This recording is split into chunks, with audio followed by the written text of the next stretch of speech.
नमस्कार। देश की पहली बच्चों की news channel the school story में आपका हार्दिक स्वागत है। मैं हूं जास्मिन शर्मा। बात करेंगे कोरोना वैक्सीन की। कोरोना महामारी ने पूरे देश को हिला दिया है, मगर इस महामारी के चलते बच्चे और बचपन दोनों ही काफ़ी प्रभावित हुए हैं। मगर वैक्सीन आने के बाद काफ़ी राहत मिली है और अब और भी बड़ी सुकून देने वाली खबर आई है। 12 से 18 साल के बच्चों को भी वैक्सीन लगाई जाएगी और वो भी स्वदेशी। कोरोना के बाद सबसे ज़्यादा चर्चा में वैक्सीन रही है। देश में 100 करोड़ टीकाकरण हो गया है और अब कैंडिला वैक्सीन की भी अनुमति मिल गई है। यह वैक्सीन बच्चों को भी लगाई जाएगी और इसी बारे में अधिक जानकारी के लिए हमारे साथ सीधे जुड़ चुके हैं डॉक्टर शीतल मिस्त्री जी। डॉक्टर शीतल जी, आपका बहुत बहुत स्वागत है द स्कूल स्टोरी में। डॉक्टर शीतल जी, मेरा पहला सवाल ये है कि बच्चों की वैक्सीन आ गई है तो आप क्या कहेंगे और इसके बारे में आपके पास क्या जानकारी है? जास्मिन जी, आपने हमको इधर बुलाया, इसके लिए मैं आपका शुक्रिया अदा करता हूँ। बच्चों के चैनल में ख़ास करके आज ऐसा प्रसंग है कि बच्चों के लिए वैक्सीन का जो ट्रायल है उसका approval drug controller general of India ने दे दिया है और ये गुजरात की कंपनी जिसको हम बोलते हैं इंडिजीनियस वैक्सीन, मतलब भारत का स्वदेशी वैक्सीन। पहला वैक्सीन जो भारत का स्वदेशी था वो कोवैक्सीन वैक्सीन था, भारत बायोटेक का हैदराबाद बेस्ड कंपनी है। ये दूसरा स्वदेशी वैक्सीन है कि जो जाइडस कैडिला अहमदाबाद स्थित कंपनी है, उनका जाइकोव डी करके वैक्सीन है, जिनका करीब 28,000 लोगों पर ट्रायल किया गया, फेज़ 2, 3, और उसमें करीब 1000 बच्चों के ऊपर इसका ट्रायल किया गया। ये पहली ऐसी वैक्सीन है कि जो प्लाज्मिड डीएनए आधारित वैक्सीन है और जिनको सेफली 12 साल के ऊपर के बच्चों को दिया जा सकता है। मतलब 12 से लेके 99 ईयर्स तक के लोगों में इसके ट्रायल किए गए हैं और इनकी जो इफ़ेक्टिविटी है वो करीब 66.6%, रफली हम ऐसा बोल सकते हैं कि 67% माइल्डली सिम्टोमेटिक प्रोटेक्शन देती है। जो कोरोना का डिसीज़ होता है उसमें माइल्ड सिम्टम के सामने 67% केस में इफेक्टिव है और सीरियस डिसीज़ या गंभीर प्रकार के लक्षण वाले डिसीज़ के लिए इसका प्रोटेक्शन लगभग 100% पाया गया है। ये पूरी दुनिया की पहली प्लाज्मिड डीएनए वैक्सीन है कि जिसका आविष्कार भारत में किया गया है। ये वैक्सीन की खूबी ये है कि इसको 2 से 8 डिग्री टेम्परेचर में उसको स्टोर किया जा सकता है और 25 डिग्री टेम्परेचर पे भी इसको 3 महीने तक सेफली रखा जा सकता है। ये वैक्सीन है जिसको देने के लिए नीडल का यूज़ नहीं होता है। इसके लिए जाइडस कंपनी ने स्प्रिंग पावर्ड इंजेक्टर बनाया हुआ है जो नीडल लेस है, जिस मशीन की वजह से, जिस गन की वजह से लिक्विड का जेट, फ्लूइड का जेट स्किन में दिया जाता है और वैक्सीन स्किन के अंदर दी जाती है। इंट्राडर्मल वैक्सीन है। इसके मुख्य 3 डोज होते हैं जिसको 28 दिन के अंतराल पे दिया जाता है। पहला डोज डे 0, दूसरा डोज 28 डेज पे और तीसरा डोज 56 डेज पे। यानी ऐसा बोल सकते हैं कि 60 दिन में, 2 महीने में इसका कोर्स ख़त्म होता है। और ये हर बार 0.1 ml इंजेक्टर के द्वारा दोनों कंधों में दी जाती है। मतलब टोटल 6 शॉट दिए जाते हैं। पहले दिन 2 शॉट दोनों शोल्डर पे 0.1 ml के, 28 दिन के बाद दूसरे 2 शॉट और 56 दिन के बाद दूसरे 2 शॉट, ऐसे करके 6 शॉट दिए जाते हैं। इसका जो गन है वो काफ़ी महंगा है, जिससे हम लोग 10,000 पेशेंट यानी 20,000 शॉट दे सकते हैं एक गन से। और इसका जो एप्लीकेटर है वो हर एक पेशेंट में बदलना होता है। तो एप्लीकेटर का कीमत करीब 90 रुपये के आसपास होता है, गन का कीमत करीब 30,000 के आसपास होता है। तो हर 10,000 पेशेंटों के बाद गन बदलना पड़ता है। तो ऐसे करके इसका कॉस्ट करीब 358 रुपीज़ के आसपास पड़ता है। और भारत की केंद्र सरकार ने जाइडस कैडिला के साथ करीब 1 करोड़ डोज खरीदने का कॉन्ट्रैक्ट किया है। आने वाले दिनों में इसका कैपेसिटी, प्रोडक्शन कैपेसिटी और बढ़ा जाएगा। इंजेक्शन नहीं देते इसलिए पेन कम होता है, नीडल स्टिक इंजरी होने का चांसेस कम है और काफ़ी सेफ है। और इसका जो वॉइस आता है इंजेक्टर का, उसकी वजह से बच्चे का ध्यान डाइवर्ट होता है और कब इंजेक्शन लग जाता है वो मालूम भी नहीं पड़ता है।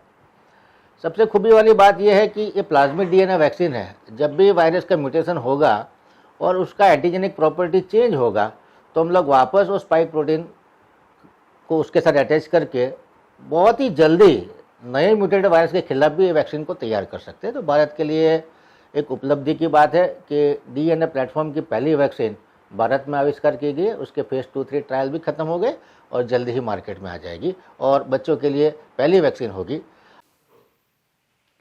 डॉक्टर शीतल जी, देश में 100 करोड़ से अधिक टीके लग चुके हैं और अब ये बच्चों का टीका कोरोना की लड़ाई के लिए कितना फायदेमंद रहेगा? हम जानते हैं कि अभी भारत में करीब 108 करोड़ से ऊपर लोगों का एडल्ट में वैक्सीनेशन कर दिया गया, लेकिन भारत में 18 साल की कम उम्र वाले बच्चे भी काफ़ी बड़ी संख्या में, करीब 40 करोड़ के आसपास। तो 12 से 18 साल की उम्र के बच्चों का ये पहला वैक्सीन जो मार्केट में आएगा, तो हम बोल सकते हैं कि स्कूल कॉलेज चालू करने में काफ़ी सहायता मिलेगी और बच्चों का जो एजुकेशनल, साइकोलॉजिकल, सोशल डेवलपमेंट है उसमें पिछले 2 साल से जो रुकावट आई थी उसको भी हम आराम से उसके सामने बच्चों को स्कूल में भेज सकते हैं और उनका डेवलपमेंट भी काफ़ी अच्छा हो। डॉक्टर शीतल जी, हम बच्चों का यह भी एक सवाल है कि हम वैक्सीन तो लगवा लेंगे, परंतु इसके सिवाय हमें कैसे सुरक्षित रहे और हमें क्या करना चाहिए? मैंने आपको बोला कि वैक्सीन लेना आवश्यक है और दूसरा, वैक्सीन लेने के बाद ऐसा मानने की ज़रूरत नहीं है कि हमको कोविड नहीं होगा। वैक्सीन लेने के बाद भी सामान्य सिम्टम वाला कोविड हो सकता है।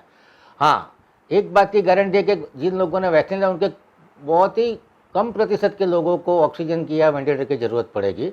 तो गंभीर रोगों के खिलाफ वैक्सीन करीब 100% प्रोटेक्टिव है। तो फिर भी ये वायरस म्यूटेशन नहीं हो, इसलिए उसका ट्रांसमिशन कम करने के लिए कोविड अप्रोप्रिएट बिहेवियर रखना काफ़ी ज़रूरी है। सारे बच्चों को जब भी स्कूल में जाते हैं, क्राउडिंग है तो मास्क पहनना ज़रूरी है, सोशल डिस्टेंसिंग मेंटेन करना ज़रूरी है, हाथ धोना ज़रूरी है। जो भी स्टाफ है, जो एडल्ट है, उनको भी दोनों डोज वैक्सीन लेना और कोविड अप्रोप्रिएट बिहेवियर का फॉलो करना काफ़ी ज़रूरी है और ऐसा करने से ही बच्चे सुरक्षित रहेंगे। बच्चे में अगर इन्फेक्शन होती है तो इतनी सीवियर नहीं होती है, लेकिन वो जब घर पे जाते हैं और घर में अगर माँ बाप जो बड़ी उम्र के हैं या जिनको डायबिटीज़ है, जिनको कैंसर का ट्रीटमेंट चल रहा है, तो उनके लिए खतरा बन सकते हैं। तो ऐसे बच्चे को खास करके जल्दी से जल्दी वैक्सीन से कवर करना चाहिए। जिनको कोमॉर्बिड कंडीशन है, जैसे कि किसी को हार्ट की तकलीफ है, कंजेनिटल हार्ट डिसीज़ है, अस्थमा की तकलीफ है, ऐसे बच्चे हाई रिस्क ग्रुप में आते हैं। और जिनके घर में उनके दादा दादी या माँ बाप बूढ़े हैं और उनको रोग प्रतिकारक शक्ति उनकी कम है या वो कोई केमोथेरापी या स्टेरॉइड पे है, तो ऐसे बच्चों को आइडेंटिफाई करके पहले राउंड में जो बच्चे कोमॉर्बिड वाले हैं और जिसके घर में कोमॉर्बिड पेशेंट है, ऐसे लोगों को पहले राउंड में जल्दी से कवर करना है। डॉक्टर शीतल जी, ये मेरा आखिरी सवाल है कि कोरोना के अलावा बच्चों में कौन सा रोग चल रहा है और हमें कैसे बचना चाहिए? तो बड़ौदा की बात करें तो बड़ौदा में वायरल इन्फेक्शन, एक शरद ऋतु चल रही है, ठंडी गर्मी, रात को ठंडी होती है, दिन में दोपहर में गर्मी भी होती है, तो सीज़न चेंज होता है तो वायरल इन्फेक्शन का प्रकोप ज़्यादा होता है। और अभी ही मानसून गया है तो मानसून की वजह से जो एडिस इजिप्टिकस करके और एडिस अल्बोप्टिकस मॉस्किटो का प्रभाव ज़्यादा होता है, उसकी वजह से dengue, chikungunya, Zika virus, Japanese encephalitis, Chandipuram virus, diarrhoea, vomiting और रेस्पिरेटरी वायरल इन्फेक्शन, इसका प्रभाव ज़्यादा देखने को मिल रहा है। और ख़ास करके मैंने बोला कोविड अप्रोप्रिएट बिहेवियर से काफ़ी रेस्पिरेटरी वायरस के सामने हमें प्रोटेक्शन मिल सकती है। और जो वेक्टर बॉर्न डिसीज़ है जैसे चिकनगुनिया और डेंगू वायरस, उसके लिए अपने घर के आसपास पानी कम भरा होना चाहिए।